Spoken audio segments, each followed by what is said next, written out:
দরকার নেই সুনিতা, আমার কিচ্ছু বোঝার দরকার নেই। তোমরা যেটা করেছো তোমরা দুজন মিলে, তার কোনো সুযুক্তি থাকতে পারে না। আরে পৃথিবীতে তো সবারই কোনো না কোনো একটা যুক্তি আছে। যে খুন করে তার একটা যুক্তি আছে, যে কিডন্যাপ করে তার একটা যুক্তি আছে, যে বাপ মাকে দেখে না তার একটা যুক্তি আছে, যে বউকে পেটায় তারও একটা যুক্তি আছে। কিন্তু তাই বলে সেগুলো কি ঠিক কাজ? ছি, তোমাদের দিকে না তাকাতেও আমার ঘৃণা করছে।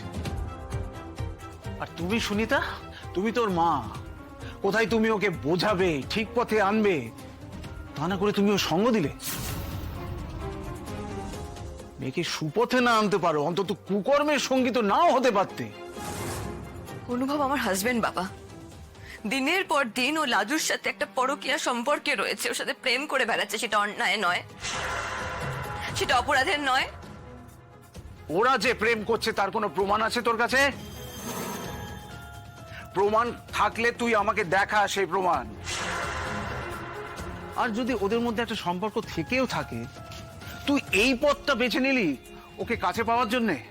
হ্যাঁ, এই কিছুদিন আগে তুই লাজুর এগেন্স্টে একটা মিথ্যে মামলা করলি, তাতে তুই কেসটা হারলি। লোকে তোকে বোঝালো এবং তাদের কাছে তুই ক্ষমা চাইলি। তারপরেও এইরকম একটা উদ্ভট চিন্তা এলো তোর মাথায়? হ্যাঁ, আচ্ছা একবারে ভাবলি না যে এত বড় একটা মিথ্যে ঘটনা সাজালে তুই আবার ধরা পড়তে পারিস?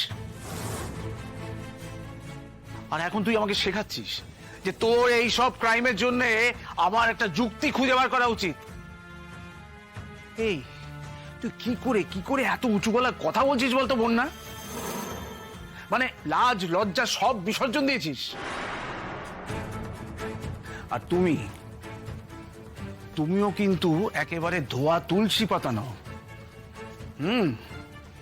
এই যে বিয়েটা, যেটাকে বাঁচানোর জন্য তুমি এত পদক্ষেপ নিচ্ছ, সেটাকে তুমি কিভাবে শুরু করেছিলে?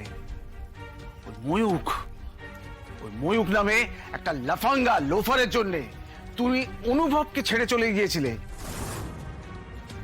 মনে পড়ে?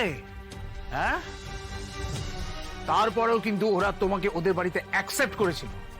এরপরেও তুমি এত বড় বড় কথা বলো কি করে? আমি বিয়ের আগে যা করেছি আর বিয়ের পর অনুভব যা করছে সেটা এক হলো। আর আমার কাছে প্রমাণ না থাকলে সবটা মিথ্যে হয়ে যায় না, আর কাউকে প্রমাণ দেওয়ার দায়ও আমার নেই। আমি জানি, ওই বাড়ির সকলে জানে যে লাজু অনুভবের মধ্যে একটা কিছু আছে। লাজুকে ওর উচিত জায়গা না দেখানো অব্দি না আমি শান্তি পাবো না বাবা। তুই জীবনেও শান্তি পাবি না, যতক্ষণ না নিজের স্বভাব বদলাচ্ছিস তুই শান্তি পাবি না। আরে আমি তো ভাবছি যে আমার শিক্ষার মধ্যে কি এমন দোষ ছিল, কি এমন ত্রুটি ছিল যে তুই এতটা খারাপ হয়ে গেলি।